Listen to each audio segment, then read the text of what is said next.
there are plenty of ifs and a few people who might help us. One in particular with that issue is Joel Fitzgibbon, the Labor MP for the Hunter, who's in this morning. Joshua Frydenberg, our other regular guest, Liberal MP in Kooyong in Melbourne. Welcome back to you both. First, we've seen Tony Windsor's comments, and alongside Tony Windsor, Rob Oakeshott, both the independent MPs say this morning they won't contest the next federal election.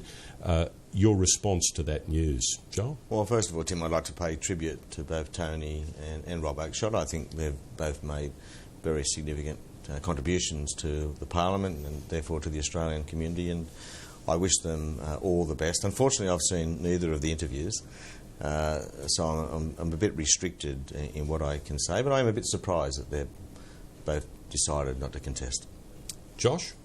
I wish them both well and to their families, and I did see a bit of the Tony Windsor interview and he did allude to a health problem, and I hope he makes a full and speedy recovery from that.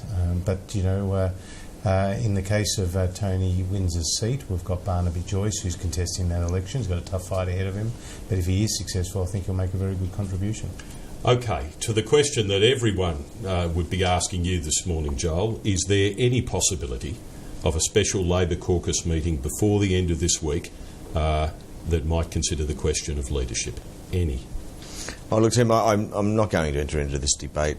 You know, Tony spoke about the hypothetical. I'm not going to enter into it either. I will say this, that the great thing about Australia's democracy is that we have two very strong parties, and that's the bedrock of our system.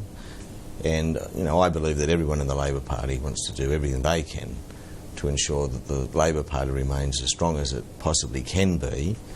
That is critical to the good functioning of our democracy, and of course so important to the many, many people who rely upon us to be a strong party. And that's the leadership question. That's why you consider leadership, for the strength and best chances of the party in September. Well, I think what's important is that the party needs to unite and to strengthen and to reassert itself and to ensure that we are competitive at the next election. Now, how the caucus wants to go about reasserting that authority really is a matter for the caucus, not for me to be commenting on through the media. But there is no issue in terms of leadership if there's no meeting for Labor caucus members, for the 102 MPs and senators to consider the issue. Aside from anybody's views on this, is there any chance that Labor MPs will meet before business finishes in this place late tomorrow or early Friday?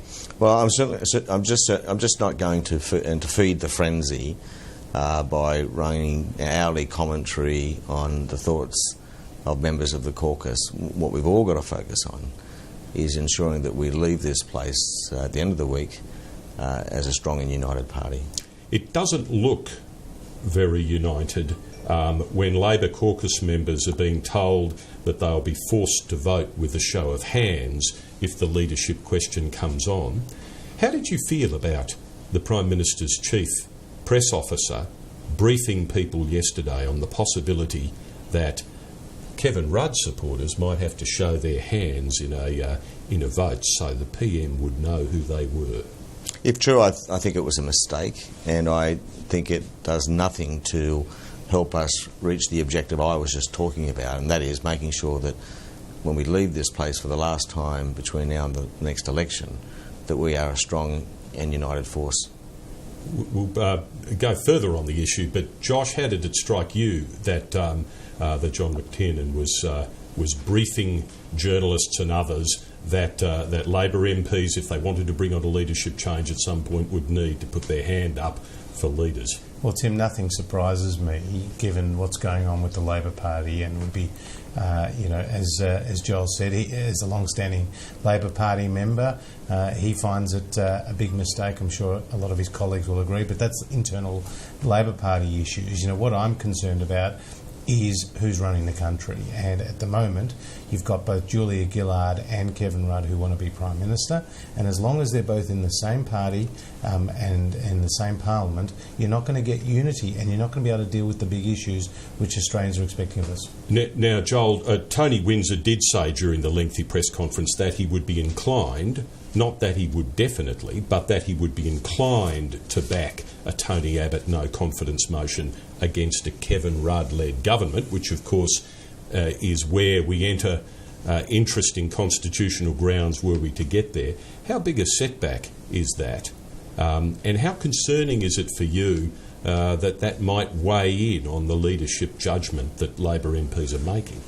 I thought the important point, or word Tony Windsor used, was hypothetical, and he's a man of integrity, highly principled, very careful, is very supportive of process, the legislative process in particular, in our Westminster system. And I know Tony Windsor, would be very, very careful not to be, from his position, influencing in any way what's going on within the party room, the Labor caucus. How could that not influence?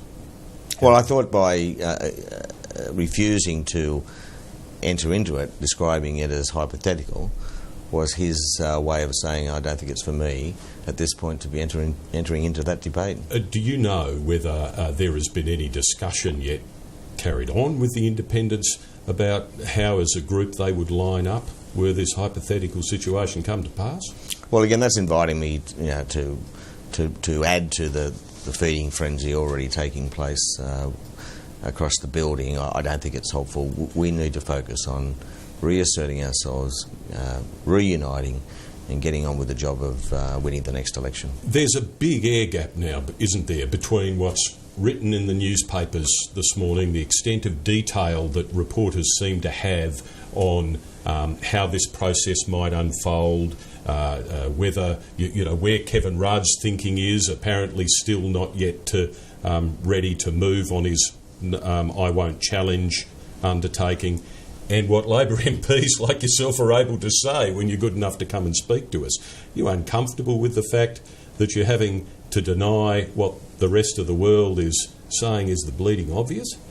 Well, again, Tim, there's an amazing process taking place around the building. I mean, I was contacted by one journalist yesterday wanting to know whether it was true I was going on a delegation to Russia next week, which was never the... See Kevin in China. Which, so this is all part of, attempts by everyone to, write a news story. And the suggestion was, Rudd's going to China and Fitzgibbon is going to Russia, so, nothing's happening. I mean, this is just all silly.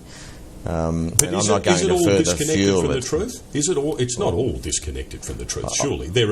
I appreciate the invitation, Tim, but I'm not going to further fuel that frenzy by further commenting. Tim, Joel is saying he's not going to further fuel the frenzy, but in Julia Gillard's camp, you've got people out there like Craig Emerson and Peter Garrett and Stephen Conroy, who have all made it clear they couldn't work under a Kevin Rudd leadership, not to mention Wayne Swan, who said Kevin Rudd didn't have any Labor values. Then you've got in the Kevin Rudd camp people like Darren Cheeseman and Murphy coming out and saying we need a change of leader, and then you've got Stephen Jones and Richard Marles and Laura Smythe. So it's basically two camps, bitterly divided, fighting it out in the public.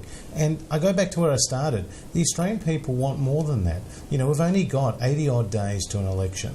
And at that election, we're going to be deciding who can best run this country. And we don't want the Labor Party to continue on with its navel-gazing. No more divided, though, than the coalition has been at any number of times over its history on leadership. I mean, it's not unusual for leadership to divide a party. Well, when Joel mentions, the term united, that's not where his party has been or is heading, whereas we are very united behind Tony Abbott. All right, here are the limits on what you need to say. Joel, before we move on from the question, though, have you seen any evidence, that either the Prime Minister in her position of not being willing to step aside, or Kevin Rudd in his position of not being willing to challenge, either of those players has softened in their position in that regard? Seen any evidence? I've seen plenty of evidence of all sorts of people of goodwill seeking an opportunity to unite and to strengthen this party ahead of this coming election. And which is not an answer to the question.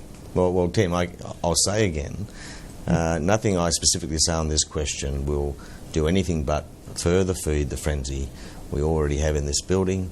I don't think that helps us in our key objective. But can the party be united under Julia Gillard? Tim's asking the question. Can the party be united under Julia Gillard, Joe? Well, let him ask you. I think the party is capable of uniting and getting on with the job of winning the next election. Under Julia Gillard? I think the party is capable. You won't say it, because no matter what I say to you, Josh, and you're not asking the questions here, I believe we've got to get on with the job of reuniting and rebuilding this party and getting on with winning the next election. But you either act in the next 2 days or Julia Gillard is your leader to the election, essentially. Well, we certainly need to ensure that we leave this building on Thursday or Friday or whenever it might be as a united force, a competitive force, and one which expresses to the Australian electorate a determination to be competitive at that election. And you're not yet. Well, we're working on it, Tim. We're working on it. We're working on it. OK, Josh, Tony Windsor has this morning essentially said that the division in the community from the opposition's campaign against a carbon trading scheme is a tragedy. My words paraphrasing him, but I don't think you'd find me too inaccurate on that. He says that the community was once united on this question and is now divided because of Tony Abbott's stance. You quite sure there's no truth in that? Well, I think the community is united against the carbon tax. And at the end of the day, when we look around the world, I mean, Barack Obama's just made a major statement on climate change, which I welcome. But there is no mention in the 20-page document about an ETS, about a cap-and-trade system, or about a carbon tax, and Australia's going it alone. And Australian families and Australian businesses know the impact that the carbon tax is having on its electricity prices. And so that's where the debate is at. We have a plan to deal with climate change. It's called direct action. The carbon tax is not the way forward. Joel Fitzgibbon? Well, this is farcical, Tim. I mean, Tony Abbott has the same commitment to greenhouse gas reductions as do we. But there's no magic pudding. We're putting a price on carbon. Tony Abbott's going to fund it by putting a huge tax on business, which, just like a carbon price, inevitably has to be passed on to the consumer. We've talked about we are compensating consumers for that impact. Tony Abbott doesn't seem to have any plan to ensure that people aren't adversely affected by his direct action plan. Joel Fitzgibbon, Joshua Frydenberg, thank you for coming into Breaking Politics today, and look forward to speaking to you next week after an interesting few days. As do we, Tim.